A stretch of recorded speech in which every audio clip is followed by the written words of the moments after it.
وليا وحافظا وقائدا وناصرا ودليلا وعينا حتى تسكنه أرضك طوعا وتمتعه فيها طويلا برحمتك يا أرحم الراحمين. باوز بلند صلوات.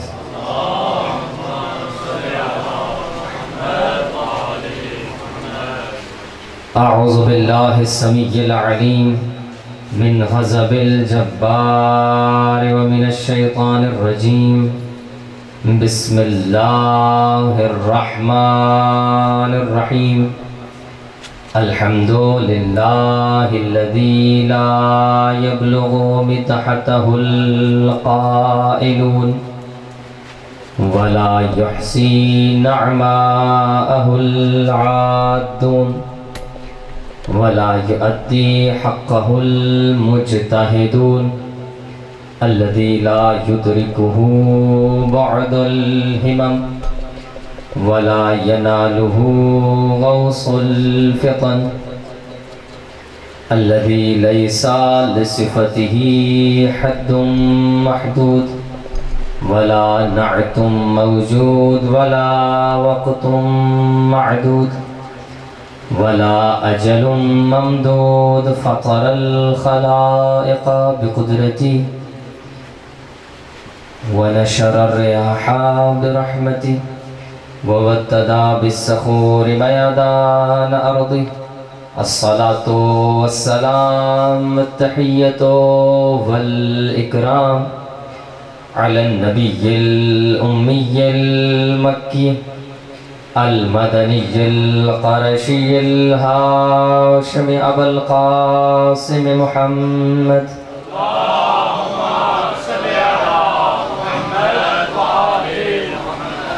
ورحمة الله على أحبابهم وأصحابهم وشيعتهم ومواليهم ولعنة الله على أعدائهم أجمعين. أما بعد فقد قال الله سبحانه وتعالى في محكم كتابه المجيد وفرقانه الحميد وقوله الحق. بسم الله الرحمن الرحيم. وما أرسلنا من قبلك إلا رجالا نوحي إليهم فاسألوا أهل الذكر إن كنتم لا تعلمون. بواز بلند صلوات.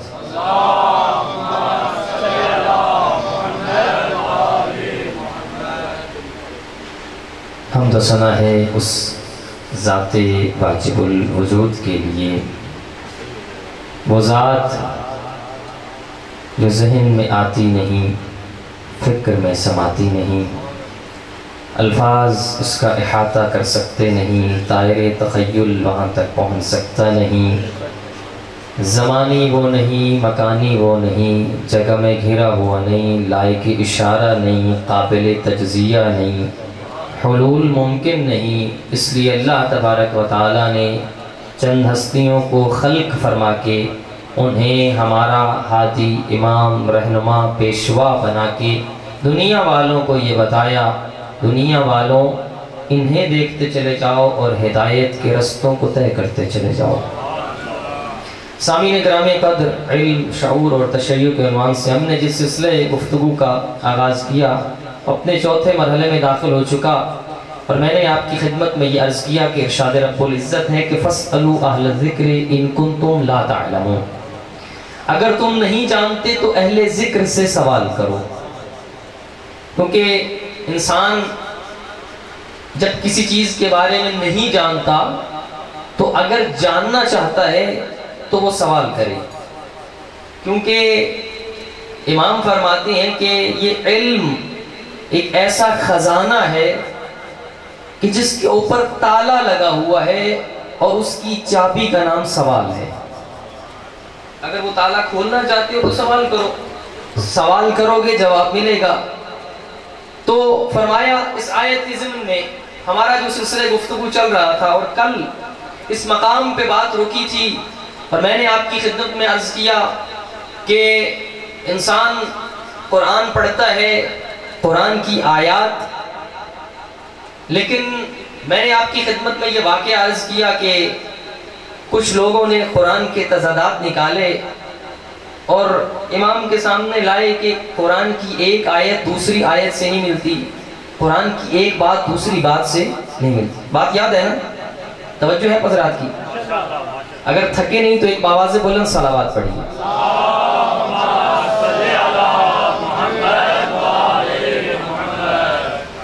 قرآن کی ایک آیت دوسری آیت سے ٹکراتی ہے، قرآن کی ایک بات دوسری بات سے نہیں ملتی، اور پھر امام نے اس کا جواب دیا کہ اگر ایک عام انسان اپنی تحریر لکھتا ہے تو وہ خود اس کی وضاحت کرے گا کہ جو میں نے لکھا ہے میں بتاؤں گا کیا لکھا ہے۔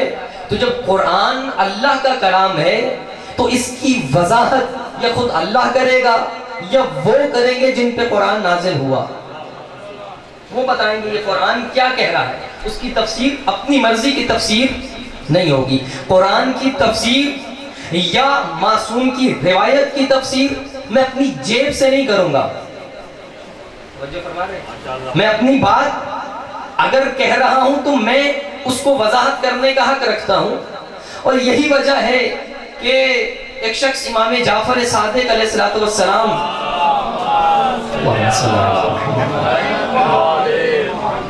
امام کی خدمت میں آیا۔ اس سے پہلے کہ یہ واقعہ کچھ اس طرح سے ہے، وہ شخص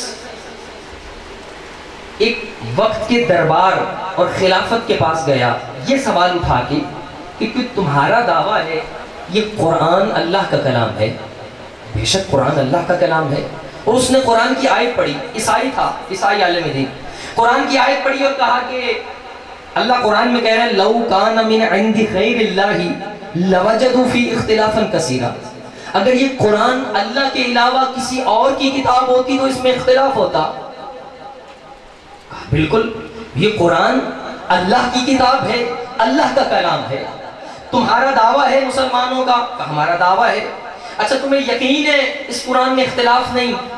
کہا 100% ہم اس بات پہ یقین رکھتے ہیں کہ قرآن میں کوئی اختلاف۔ عیسائی نے کہا اگر میں اختلاف نکال کے دکھاؤں تو، توجہ فرما رہے ہیں، عیسائی مسلمانوں کی خلافت کے دربار میں، کہا اگر میں قرآن سے اختلاف نکال کے دیکھوں تو پھر مانو گے؟ کہا پڑھو۔ عیسائی تھا، اس نے قرآن پڑھا اور پھر باری باری قرآن کی آیتیں پڑھنا شروع کی۔ پہلی آیت پڑھ کے کہتا ہے هو الذي انزل عليك الكتاب منه آیات محکمات هن ام الكتاب واخر متشابہات۔ قرآن کی یہ آیت کہہ رہی ہے کہ اس قرآن میں دو طرح کی آیتیں ہیں، کچھ آیتیں محکم ہیں، کچھ آیتیں متشابہ ہیں۔ محکم کا مطلب وہ جو بڑی آسانی سے سمجھ میں آ جاتی، انسان جب پڑھتا ہے سمجھ میں آ گئی، بڑی آسان بات ہے۔ متشابہ وہ آیات جو آسانی سے سمجھ میں نہیں آتی، وہ متشابہ آیات۔ یہ ترجمہ ذہن میں رکھنا ہے تو یہ واقعہ آپ کے سمجھ آ جائے گا۔ پہلی آیت پڑھ کے کہا کہ اللہ قرآن کی اس آیت میں کہہ رہا ہے کہ قرآن کا کچھ حصہ محکم ہے، کچھ حصہ متشابہ ہے، کچھ آسانی سے سمجھ میں آتا ہے اور کچھ آسانی سے سمجھ میں نہیں آتا۔ بادشاہ نے کہا 100% یقین ہے یہ قرآن کی آیت ہے۔ ابھی قرآن کی ایک آیت پڑھی، پھر اس نے قرآن کی دوسری آیت پڑھی، اللہ نزل احسن الحدیث کتابا متشابہا، اللہ نے ایسی کتاب نازل کی جس کی ساری آیتیں متشابہ ہیں۔ پہلے کہا اللہ ایک آیت میں کہہ رہا ہے کچھ حصہ محکم کچھ حصہ متشابہ، دوسری آیت میں کہا سارے کا سارا قرآن متشابہ ہے، کچھ بھی سمجھ میں آنے والا نہیں ہے۔ پریشانی کے آثار نمودار ہوئے۔ اس نے کہا ابھی گھبراؤ نہیں، میں تیسری آیت پڑھ رہا ہوں۔ پھر اس عیسائی نے تیسری آیت پڑھی، الف لام را کتاب احکمت آیاتہ، اللہ نے کتاب وہ نازل کی جس کی ساری آیتیں محکم ہیں۔ بھئی تین قسم کی آیتیں پڑھی عیسائی نے مسلمانوں کے خلافت کے دربار میں کہ اللہ ایک آیت میں کہتا ہے کچھ حصہ محکم کچھ متشابہ، دوسری آیت میں کہتا ہے سارے کا سارا قرآن متشابہ، تیسری آیت میں کہتا ہے سارے کا سارا قرآن محکم ہے۔ وہ والی آیت مانوں، یہ والی مانوں، وہ والی مانوں؟ تم کہتے ہو قرآن اللہ کا کلام ہے اور اس میں اختلاف نہیں ہے، یہاں تو اختلاف ہی اختلاف نظر آتا ہے۔ وہ دربار ایسے ہی گھبرائے ہوئے تھے جیسے آپ بیٹھے ہیں، پریشانی کے۔ نعرہ تکبیر، اللہ اکبر، نعرہ رسالت، یا رسول اللہ، نعرہ حیدری، ماشاءاللہ بادشاہ، ہم گھبرائے ہوئے نہیں جناب، چلیں۔ تین ماشاءاللہ سے آپ سارے جو ہے وہ بڑے توجہ کے ساتھ سن رہے ہیں، تو ساتھ ساتھ بولیں گے تو مجھے لگے گا کہ آپ ماشاءاللہ جو ہے وہ خاموشی سے سن بھی رہے ہیں اور سمجھ بھی رہے ہیں بات۔ تو قرآن کی 3 آیتیں، ایک حصہ محکم، ایک آیت نے کہا قرآن سارے کا سارا محکم، دوسری آیت نے کہا سارے کا سارا قرآن متشابہ، تیسری آیت نے کہا کچھ حصہ محکم ہے اور کچھ حصہ متشابہ ہے۔ جب وقت کے بادشاہ کے سامنے عیسائی نے آیتیں پڑھی، کیونکہ اسلام کی عزت داؤ پہ تھی اور اسلام کا وارث وقت کا بادشاہ بنا بیٹھا تھا، اگر اسلام کی عزت بچانی ہے تو جواب دو۔ اور اس وقت بادشاہ نے ان لوگوں کو یاد کیا جو سارا سال دربار کی روٹیاں کھاتے تھے کہ اب وقت آ گیا اسلام کی عزت بچانے کا، لے آؤ جواب، کوئی جواب ہے؟ ایک دن کی مہلت مانگی اور اگلے دن جواب یہ لائے کہ یہ عیسائی مسلمانوں کے عقیدوں کو خراب کر رہا ہے، اسے قتل کر دو۔ کیا جواب دیا، کیا بات ہے، کیا بات ہے، کیا بات ہے۔ یہ تو عیسائی ہے، مسلمانوں کے عقیدوں کو خراب کر رہا ہے، قرآن پہ بات کر رہا ہے، اس کا سر قلم کر دیا جائے۔ عیسائی سن رہا تھا، جب ان مفتیان کی بات سنی کہ وہ فتویٰ یہ لائے ہیں ان کا سر قلم کر دیا جائے، تو وہ اپنی جگہ سے کھڑا ہوا کہ مجھے قتل کر دو، مجھے مار دو، مجھے اس بات کی کوئی فکر نہیں، لیکن اتنا تو طے ہو گیا، نہ اسلام سچا دین ہے، نہ قرآن اللہ کی کتاب ہے۔ جب یہ کہا نا، گھبرا گیا، ماتھے پہ پسینہ آیا، تھوڑی دیر بعد کسی نے کان میں آ کے کہا گھبرانے کی ضرورت نہیں، محمد کا ایک وارث موجود ہے۔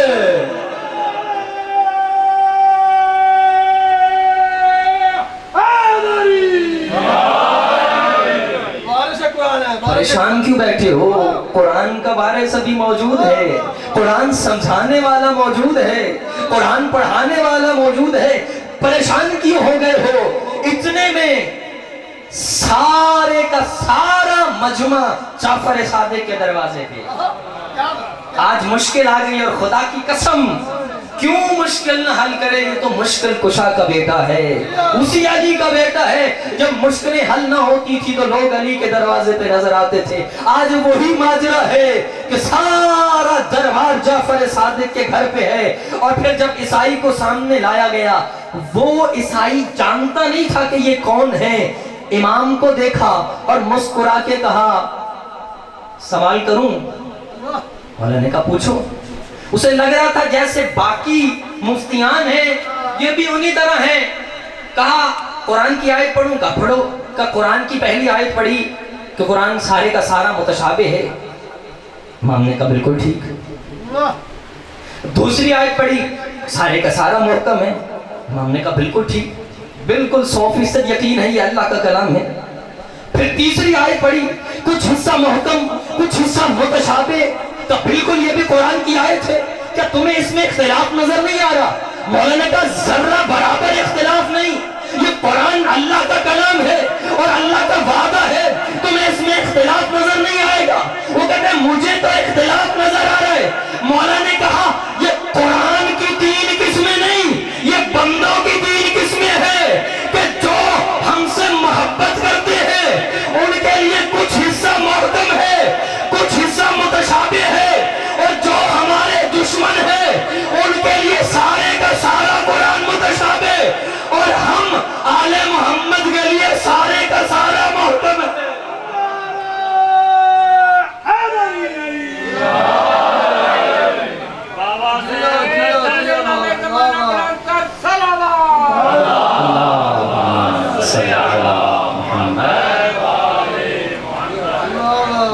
یہ قرآن اللہ کا کلام ہے، اختلاف نہیں ہو سکتا۔ یہ بندوں کی قسمیں ہیں، قرآن کی تقسیم نہیں۔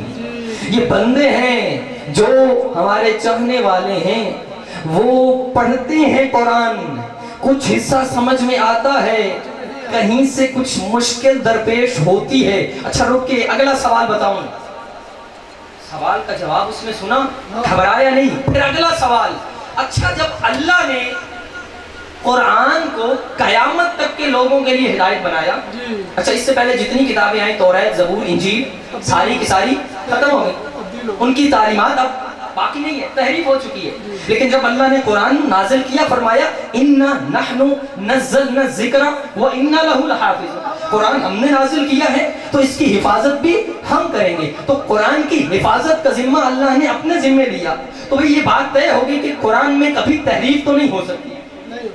اب سوال اس نے کیا، اچھا جب یہ قرآن قیامت تک کے لوگوں کے لیے ہدایت ہے، اور جب تک یہ قرآن رہے گا اور قیامت تک سب کی ہدایت کرے گا، اللہ نے اس میں متشابہ آیات رکھی کیوں؟ سوال تو اچھا ہے، جب یہ قرآن قیامت تک کے لوگوں کے لیے ہدایت ہے کہ جو بھی قرآن پڑھے گا اس سے ہدایت دے گا، اے میرا اللہ جب ہدایت لوگوں کے لیے ہے تو پھر اس میں متشابہ آیات رکھنے کا مسئلہ کہ سارے بندے خود قرآن پڑھتے اور خود سمجھ لیتے، اس میں مشکل آیتیں رکھنے کی وجہ کیا تھی کہ تو نے متشابہ آیتیں رکھی؟ اور خدا کی قسم امام نے جو جواب دیا، شاعر نے اسے یوں قلم بند کیا کہ محکم کہیں کہیں متشابہ تیرا کلام، عجب یہ راز خدایا تو نے قرآن میں بھر دیا، اب تک مفسروں کا الجھنا اس بات کی دلیل ہے امت کو اہل بیت کا محتاج کر دیا۔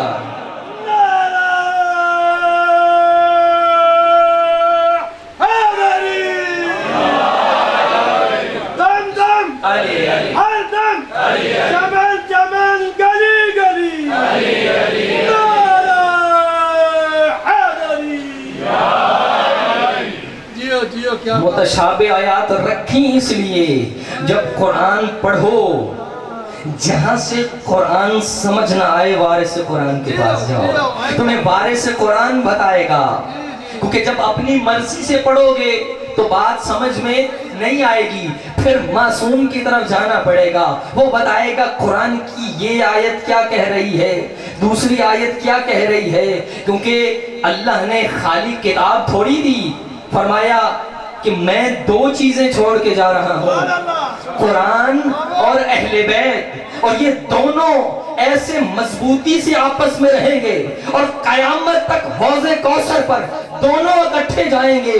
اس لیے تو رسول نے بھی یہ اعلان کر کے بتا دیا تھا العلی مع القرآن والقرآن مع علی، علی قرآن کے ساتھ ہے، قرآن علی کے ساتھ ہے، اور دو جملے ارشاد فرما کے لوگوں کو بتا دیا قرآن کی سمجھ نہ آئے تو علی سے پوچھ لینا، علی کی سمجھ نہ آئے تو قرآن سے پوچھ لینا۔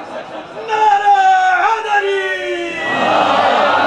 علی علی علی، نعرہ حیدری، جیو جیو علی حق کے نعرے، جہاں قرآن کی بات کی وہاں یہ بھی کہا العلی مع الحق والحق مع علی، علی حق کے ساتھ ہے اور حق علی کے ساتھ ہے، کمال کی بات کر دی، اور پھر اگلا جملہ کیا فرمایا، یہ نہیں کہا اے میرا اللہ جہاں جہاں حق جائے وہاں علی کو نہیں، اللہم عدر الحق حیث ما دار علی، اے میرا اللہ حق کو ادھر ادھر موڑ دے جدھر علی موڑ جائے۔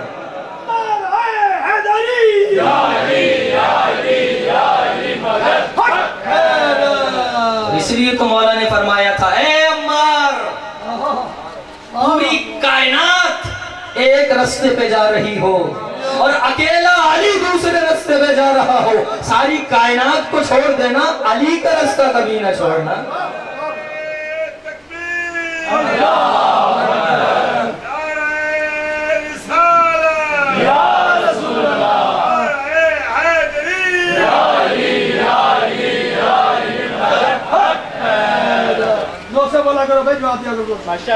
تو بھائی قرآن اللہ کا کلام اور اس کی تفسیر بھی وارثان قرآن کے ذریعے ہوگی۔ جب قرآن کی آیت سمجھ نہیں آئی تو جاؤ حدیث کی طرف رجوع کرو، وہ حدیث اس کی وضاحت کرے گی، اور پھر ہر دور میں یہ چلتا آیا جہاں جو سوال اٹھا اس کا جواب آل محمد کے گھرانے سے گیا، اور یہ بات یاد رکھو، بڑے لوگوں نے جب دین کی بات سمجھ نہیں آئی تو کچھ لوگوں نے قیاس بھی کیا ہے، دین میں قیاس کیا، تو ہمارے یہاں تو قیاس حرام ہے۔ اول من قاس فہوا، سب سے پہلے جس نے قیاس کیا وہ شیطان تھا نا، کہ اس کو آگ سے بنایا، مجھے اسے مٹی سے بنایا، مجھے آگ سے بنایا۔ وہ اپنی طرف سے اندازے لگا رہا تھا کہ وہ مٹی ہے، یہ آگ ہے، وہ افضل ہے، یہ مفضول ہے۔ تو بھئی قیاس کا مطلب یہ ہوتا ہے کہ کوئی بات اور کوئی دلیل اس کے اندر موجود ہے تو بندہ قیاس کر کے گئے، جب وہاں ہے تو اسے یہاں بھی ہونا چاہیے، یہاں ہے تو وہاں بھی ہونا چاہیے۔ تو بھئی بندے دین میں قیاس کرتے ہیں اور قیاس سے دین کو ثابت کرتے ہیں، اور یہ یاد رکھو کہ دین کے اندر قیاس کی اجازت نہیں۔ دین تیری اور میری مرضی کا نام نہیں، اللہ کے کلام اور نبی کے فرمان کا نام ہے۔ اس میں میں اپنی مرضی، اچھا دین میں اپنی مرضی کی بات کرنی ڈالنے کی تو رسول کو بھی اجازت نہیں ہے۔ رسول کا کام کیا؟ وَمَا عَلَيْنَا إِلَّا الْبَلَاغُ، میرا کام ہے پہنچانا، جو اللہ کی طرف سے حکم آیا میں نے پہنچا دیا۔ تو بھئی دین میں تصرف کرنے کی تو اجازت کسی بھی نہیں ہے۔ دین میں کوئی قیاس نہیں کر سکتا کہ مجھے یہ بات اچھی لگ رہی ہے تو میں یہ مان لوں۔ جاگ رہے ہو؟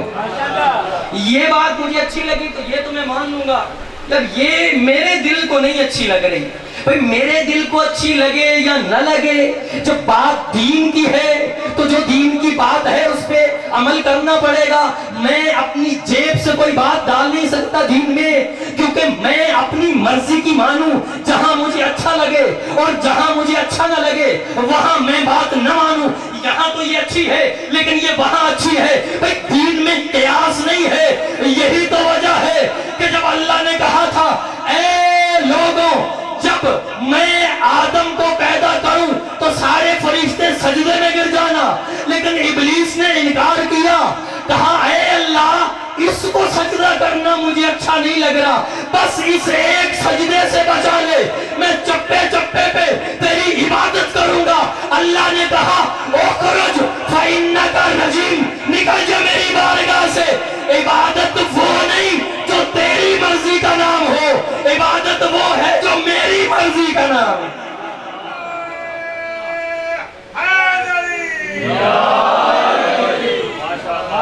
عبادتی حیث ما ارید لا کما ترید، عبادت وہ نہیں جو میں اپنی مرضی سے کروں، نہیں، عبادت وہ جو حکم خداوندی پر انجام دی جائے۔ اور قیاس، اور یہی وجہ ہے ایک بندہ جو قیاس کرتا تھا، مولا نے پوچھا سنا ہے تو دین میں قیاس کرتا ہے؟ سنا ہے تو دین؟ ہاں میں قیاس کرتا ہوں۔ 2 سال پڑھے تھے، لَوْلَا السَّنَتَانِ لَهَلَكَ النُّعْمَانِ، یہ 2 سال وہ خود اقرار کرتا ہے کہ اگر نہ ہوتے تو شاید میں ہلاک ہو جاتا۔ دین میں قیاس کرتا ہے، کہاں میں قیاس سے چیزیں ثابت کرتا ہوں۔ جب اس نے یہ سوال کیا نا کہ میں قیاس سے دین کی باتیں ثابت کر رہا ہوں، وہاں کی دلیل یہاں لائی، یہاں کی وہاں فٹ کر کے اپنے پاس سے دین بنا کے پیش کر دیا، تو پھر مولا نے کہا اچھا تو اللہ کے دین کے بارے میں قیاس کرتا ہے تو مجھے یہ بتا، اللہ نے تیرے آنکھوں کے اندر نمی کیوں رکھی؟ توجہ فرما رہے ہیں؟ تو جو قیاس کرتا ہے اللہ نے تیری آنکھوں میں یہ نمی کیوں رکھی؟ اللہ نے تیرے کانوں میں کڑواہٹ کیوں رکھی؟ اللہ نے تیرے ہونٹوں پہ مٹھاس کیوں رکھی؟ بہت طویل ہے، میں زیادہ لمبا نہیں کرنا چاہوں گا۔ مولا نے 2-4 سوال پوچھے نا کہ بتا تیری آنکھوں میں نمی کیوں ہے، یہ تیری ہونٹوں پہ مٹھاس کیوں ہے، یہ تیرے کانوں میں کرواہٹ کیوں ہے، یہ تیرے ناک کے اندر ٹھنڈک کیوں ہے؟ جب سوال کیا پریشان ہے، کوئی جواب نہیں آ رہا، تو مولا نے کہا اپنے جسم کے بارے میں قیاس کر سکتا نہیں، اللہ کے دین کے بارے میں قیاس کرتا ہے۔ اپنے جسم کا پتہ نہیں ہے تجھے اور اللہ کے دین میں قیاس کر رہے۔ اچھا مولا سوال کیے ہیں تو جواب بھی خود بتائیے، مجھے تو نہیں معلوم۔ اب آپ نے بتا ہی دی ہے تو جواب بھی خود دیں. خدا کی قسم پھر میرے مولا مسکرائے اور مسکرا کے کہا اللہ نے تیری آنکھوں میں نمی اس لیے رکھی تاکہ یہ سورج کی تیز دھوپ تیری آنکھوں کو پگھلا نہ دے. اللہ نے کانوں میں کرواہٹ اس لیے رکھی تاکہ حشرات الارض گھس کے تیرے کانوں کو نقصان نہ پہنچائے. اللہ نے ناک میں ٹھنڈک اس لیے رکھی تاکہ فاصل مادہ بہ جائے. اللہ نے تیرے ہونٹوں پہ مٹھاس اس لیے رکھی تاکہ اللہ کی نعمتوں کو کھانے کا لطف آ جائے. یہ لطف آتا ہے، نعمتیں کھا رہے ہیں، بڑا ذائقہ آ رہا ہے. خداوند عالم کی حکمت ہے کہ کیسا بنایا ہے. کبھی انسان اپنے اوپر تو غور کر، کتنا مرتب اور منظم انسان کو بنایا اللہ نے. اور خدا کی قسم کتنی ہزارہ مخلوقات ہیں اللہ کی، کتنی مخلوقات ہیں. لیکن اللہ تبارک و تعالیٰ نے جب اس انسان کو پیدا کیا اور پھر انسان کو پیدا کر کے خود پہ فخر کر کے کہا فَتَبَارَكَ اللَّهُ أَحْسَنُ الْخَالِقِينَ. کتنا بابرکت ہے وہ خدا جس نے اتنی پیاری مخلوق بنائی ہے. اتنا مرتب بنایا اللہ نے. اللہ نے تو آنکھیں عطا کی، اللہ نے ہاتھ دیے، اللہ نے پاؤں دیے، اللہ نے زبان دی. یہ ساری چیزیں اللہ نے عطا کی اور ہر جسم کے حصے کے پیچھے ایک حکمت موجود ہے. اور یہی وجہ ہے ایک شخص دعویٰ کرتا ہے خدائی کا. چونکہ میں اپنی ابتدائی گفتگو میں یہ کہہ چکا ہوں کہ یقیناً انسان کا خالق مالک اللہ ہے اور اس کی ساری ضروریات اللہ ہی پوری کرتا ہے. تو انسان کو خلق کرنے والا اللہ ہے، یہ باقی کیڑے مکوڑے حشرات تمام مخلوقات کا خالق اللہ ہے. ایک شخص ہے ظرف اٹھائے ہوئے اور اس میں کچھ کیڑے ہیں. پوری عالم میں یہ جہاں جہاں جا رہا ہے ہر گلی کوچے میں اعلان کر رہا ہے بھائی ان کیڑوں کا خالق میں ہوں، ان کیڑوں کو میں نے پیدا کیا. اور تمہارا دعویٰ یہ چونکہ دہری تھا نا، لا مذہب، کسی مذہب سے تعلق نہیں ہے اس کا، کہا ان کیڑوں کا خالق میں ہوں. تمہارا دعویٰ ہے کہ اس کائنات کی ہر چیز اور ہر ذرے کا خالق اللہ ہے. ان کیڑوں کو میں نے بنایا ہے، ان کا خالق میں ہوں. جب اس نے جملہ دہرایا تو جب مولا کے سامنے آیا اس نے کیا تھا، کچھ لوتھڑے پانی کے اندر رکھ دیے. کچھ دنوں بعد اس کے اندر سے کیڑے پیدا ہو. اس نے کہا یہ میرا ہنر ہے لہذا ان کو میں نے پیدا کیا ہے. یہ اٹھائے امام جعفر صادق کی خدمت میں جب آیا اور وہی ظرف اٹھائے ہوئے کہا ان کا خالق میں ہوں، انہیں میں نے پیدا کیا ہے. خدا کی قسم امام کے سامنے جب اس نے یہ جملہ دہرایا ان کیڑوں کا خالق میں ہوں. اچھا امام نے کہا کہ جو خالق ہوتا ہے وہ اپنی مخلوق کی ساری صفات کو جانتا ہے. اگر تو ان کا خالق ہے تو یہ بتا ان میں نر کتنے ہیں مادہ کتنے ہیں. ان کا خالق ہے تو پھر تو بتا ان میں نر کتنے ہیں، ان میں مادہ کتنے، ان میں مذکر کتنے ہیں، ان میں مؤنث کتنے. کہاں سے جواب آتا ہے؟ خاموشی سے کھڑا ہے سر جھکائے. امام نے پوچھا تو خالق ہے تو بتا ان میں نر کتنے ہیں، ان میں مادہ کتنے ہیں، ان میں مذکر کتنے ہیں، ان میں مؤنث کتنے ہیں. امام نے وہ ظرف لیا اور ظرف کو زمین کے اندر اڑیل دیا. وہ کیڑے حرکت میں آئے، کچھ مشرق چلے کچھ مغرب چلے. امام نے کہا تو ان کا مالک اور خالق ہے تو مشرق جاتے ہوں کو روک اور مغرب بھیج، مغرب والوں کو روک اور مشرق بھیج. کہ میری حکومت نہیں چلتی.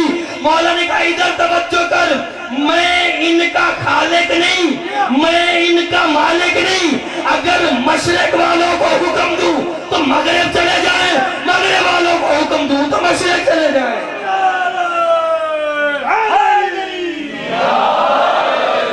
ابھی امام نے صرف یہ جملہ کہا کہ میں اگر کہوں تو مشرق والے مغرب چلنے لگے، مغرب والے مشرق. میں کہتا ہوں مولا تیرے کہنے پہ کیڑے کیوں نہ پلٹتے؟ تو اس کا بیٹا ہے جس نے ڈوبا ہوا سورج پلٹایا.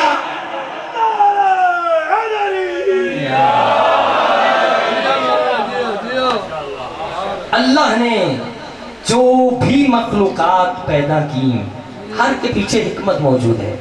اور قرآن کی جتنی بھی آیتیں ہیں ہر قرآن اور روایات ہیں انسان جب قرآن پڑھتا ہے کبھی کچھ سمجھ نہیں آتا. میں نے عرض کیا کچھ ایسی متشابہ آیات ہیں جو واضح سمجھ میں نہیں آتی, ان میں تدبر, تفکر اور غور و فکر کی ضرورت ہوتی ہے. ان میں بس سرسری سا پڑھ کے اور اس کا نتیجہ اخذ نہیں کرنا چاہیے, کیونکہ معصوم فرماتے ہیں یہ اللہ کا وہ کلام ہے, اس قرآن کے ہر لفظ کے پیچھے 7 باتیں ہیں.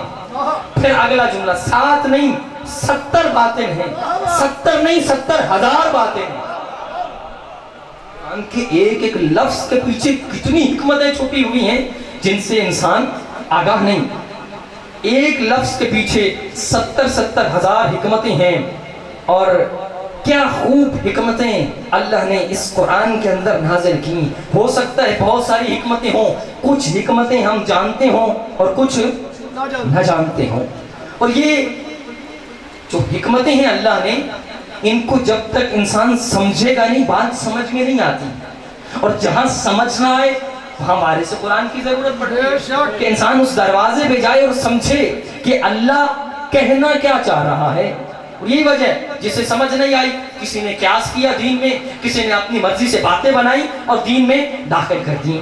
جب بات سمجھ نہ آئے تو طریقہ یہ ہے کہ معصوم کے پاس جاؤ اور پوچھو کیا ہے. یہی وجہ ہے جیسے ابھی میں نے آپ کی خدمت میں عرض کیا کہ ایک شخص اسی قرآن کے بارے میں کہ قرآن کا یہ دعویٰ ہے لا رتب ولا یابس الا فی کتاب مبین, اس میں ہر خشک و تر کا ذکر ہے. لا اصغر ولا اکبر الا فی کتاب مبین, ہر چھوٹی سے چھوٹی چیز قرآن میں, ہر بڑی سے بڑی چیز قرآن میں ہے. تو نہ خشک و تر کو اللہ نے چھوڑا, نہ چھوٹی چیز کو چھوڑا, اور نہ بڑی چیز کو. آپ کے ہاں ظاہراً بڑی چیز اگر جانور ہے تو کس کا ذکر کرتے ہیں؟ ہاتھی بہت بڑا ہے, اللہ نے ہاتھی کا ذکر کیے. اور سب سے چھوٹی بات کہیں تو آپ کہیں مچھر سب سے چھوٹی چیز ہے, تو اللہ نے کہا ان اللہ لا یستحی ان یضرب مثلا ما بعوضۃ فما فوقها. اللہ نے مچھر کی مثال دی, اللہ نے کہا اگر اس سے بھی کوئی چھوٹی ہوتی تو اللہ اس کی مثال بھی پیش کرتا.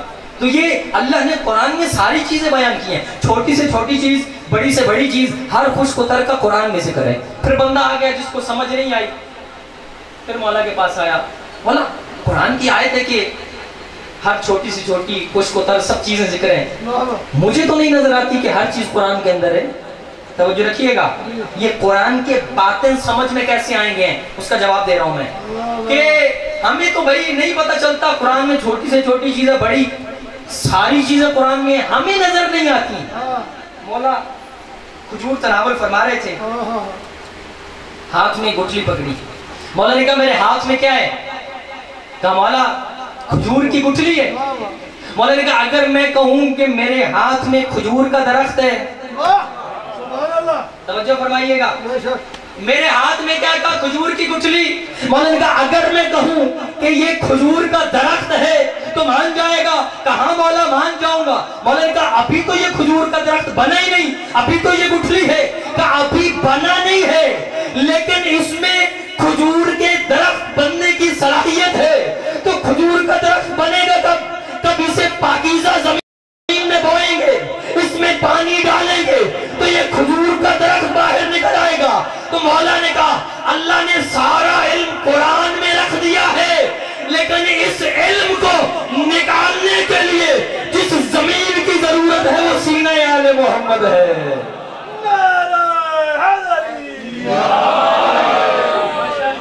قرآن کی علم کو نکالنے کے لیے وارثان قرآن کی ضرورت ہے. وارثان قرآن کے بغیر یہ قرآن صحیح سے سمجھ میں نہیں آئے گا.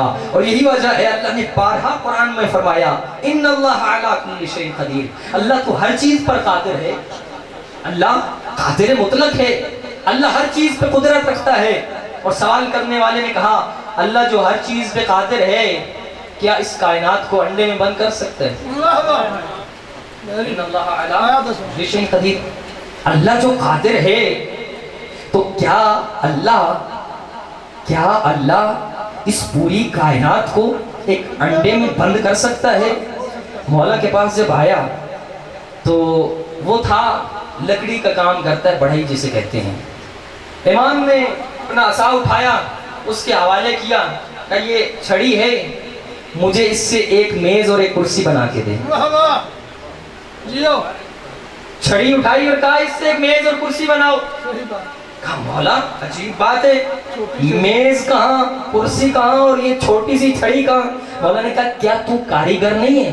کہا کاریگر ہوں۔ کیا یہ لکڑی نہیں ہے؟ کہا یہ لکڑی ہے، میں کاریگر بھی ہوں، لیکن لکڑی میں اتنی وسعت نہیں کہ اسے میز یا کرسی بنایا جائے۔ مولا مسکرا کے کہا اللہ قادر بھی ہے، لیکن انڈے میں اتنی وسعت نہیں کہ کائنات اندر بند ہو سکے۔ بات تو اچھا مجھے اسی پہ ایک بات یاد آئی ہے تو میں واقعہ عرض کرتا چلوں۔ قدرت کی بات ہو رہی ہے، کیا آپ نے سنا ہوگا بہت عرصہ پہلے، اب تو شاید وہ اس دنیا سے بھی چلا گیا ہے، کہا اللہ جب قادر ہے، غفور الرحیم ہے، اللہ سے بڑا کوئی معاف کرنے والا ہے؟ جب اللہ معاف کرنے والا ہے تو کیا وہ یزید کو نہیں بخش سکتا؟ توجہ فرما رہے ہیں، اس کا یہ جملہ تھا اللہ قادر ہے، غفور الرحیم ہے، جب وہ معاف کرنے میں آئی تو بڑے بڑے گناہگاروں کو معاف کر دیتا ہے، تو کیا یزید کو نہیں بخشے گا؟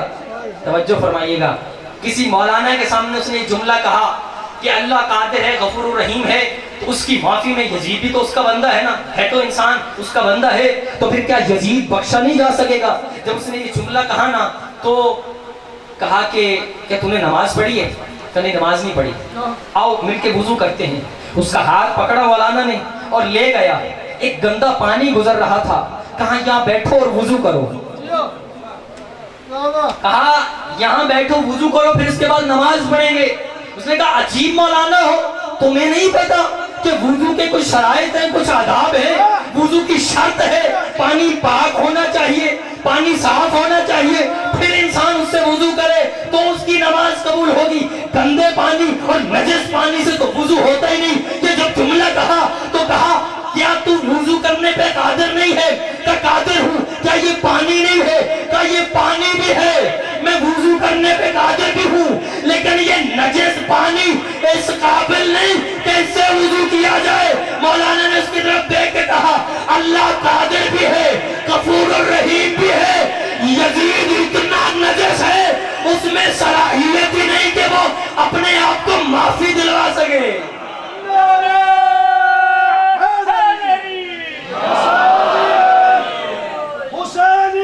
زندہ باد،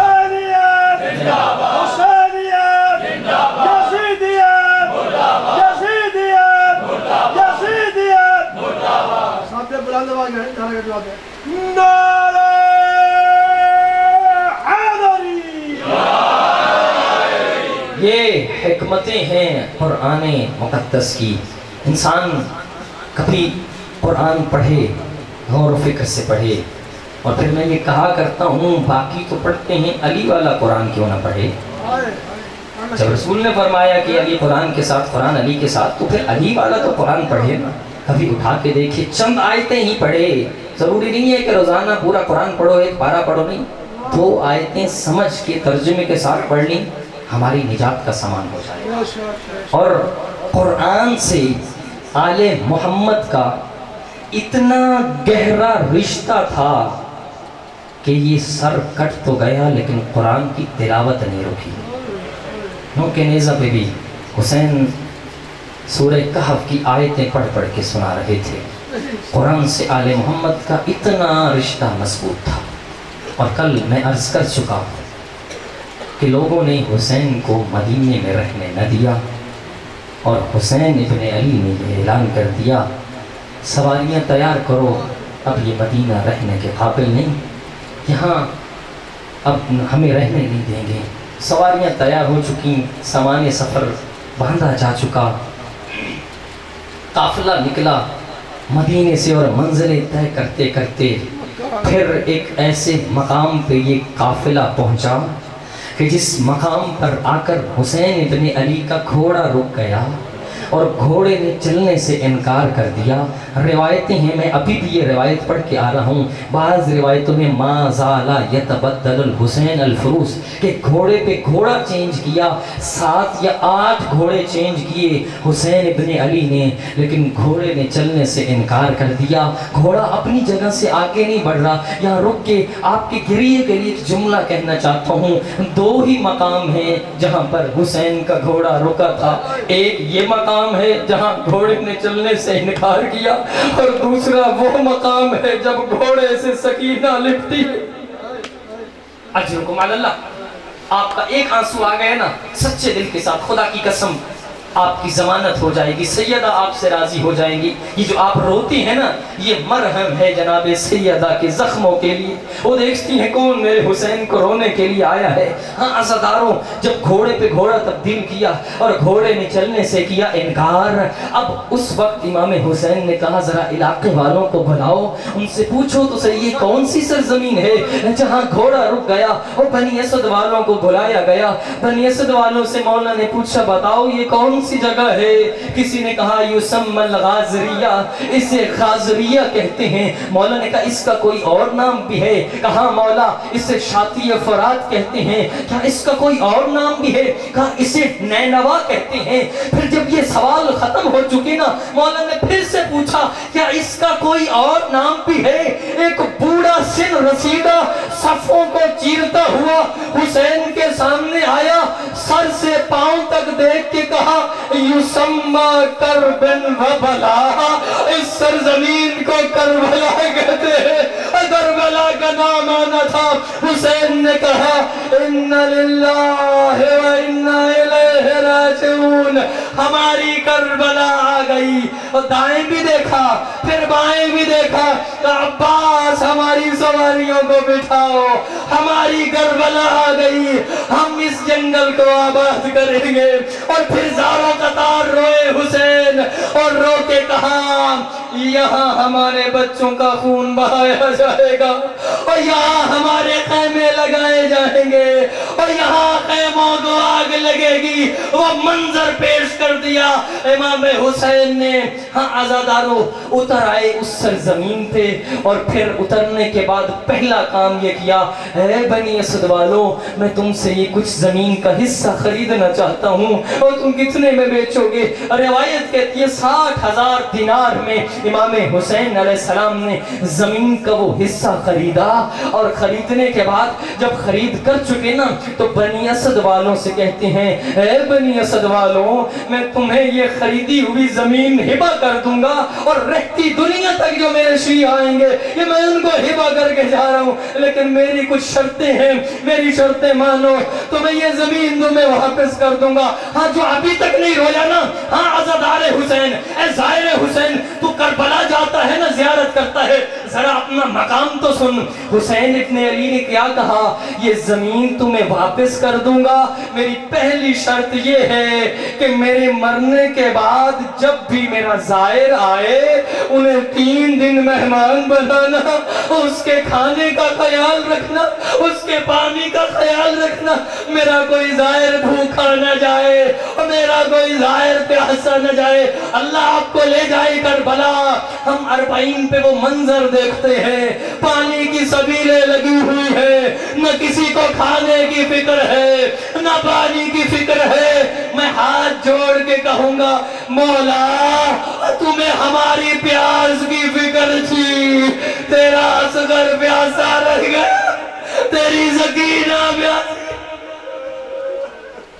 اجرکم علی اللہ، مولا تجھے ہماری پیاس کی کتنی فکر ہے، تیرے بچے پیاسے رہ گئے، اپنی بات نہیں کی، اپنے زائروں کی بات کی۔ ہاں عزاداروں، پھر مولا نے کہا اے بنی اسد والوں میری دوسری شرط یہ ہے، میں خریدی ہوئی زمین واپس کروں گا، لیکن میری دوسری شرط ہے۔ کہ مولا کون سی شرط ہے؟ ہاں شرط یہ ہے کہ جب 11 محرم کو ان لعینوں کے لاشوں کو دفن کر دیا جائے نا، پھر ہمارے لاش بے گوروں کے فربڑے ہوں گے، اور تم آنا اور ہماری لاشوں کو دفن کر کے چلے جانا۔ روایت کہتی ہے مولا نے 3 حصے کر دیے، مردوں کو الگ کیا، عورتوں کو الگ کیا، اور چھوٹے بچوں کو الگ کیا۔ اور پہلے مردوں سے کہا تم ہماری لاشوں کو دفن کر دینا۔ پھر حسین کی غربت سنو، وہاں آئے جہاں عورتیں تھیں، اپنی بہن زینب کو لائے اور کہا یہ میری بہن زینب ہے، یہ میری بہن ام کلثوم ہے، اگر تمہارے مرد ہمیں دفن نہ کرے تو پانی بھرنے کے بہانے آنا اور ہماری لاشوں کو دفن کر دینا۔ ابھی تک جو نہیں رویا، اب حسین کی غربت کا اگلا جملہ چھوٹے چھوٹے بچوں کے پاس آیا، اور آگے کہا اے چھوٹے بچوں یہ میرا اصغر ہے، یہ میری سکینہ ہے، اگر تمہارے مائیں تمہارے باپ دفن نہ کرے تو رات کو کھیلنے کے بہانے آنا، ایک ایک مٹھی ہماری لاش اجرکم علی اللہ، ایک ایک مٹھی ہماری لاشوں پہ گرا دینا اور تمہارا کھیل ہو جائے گا اور زہرا کا بیٹا دفن ہو جائے گا۔ میں نے یہ آنکھوں سے منظر دیکھا، آج بھی 11 محرم کو اور بنی اسد کے چھوٹے چھوٹے بچے ہاتھوں میں جام اٹھائے کہتے ہیں مولا ہم کربلا میں تو نہ تھے، اے مولا ابھی موجود ہے، ہمیں بتا تیرے اصغر کو کہاں گا۔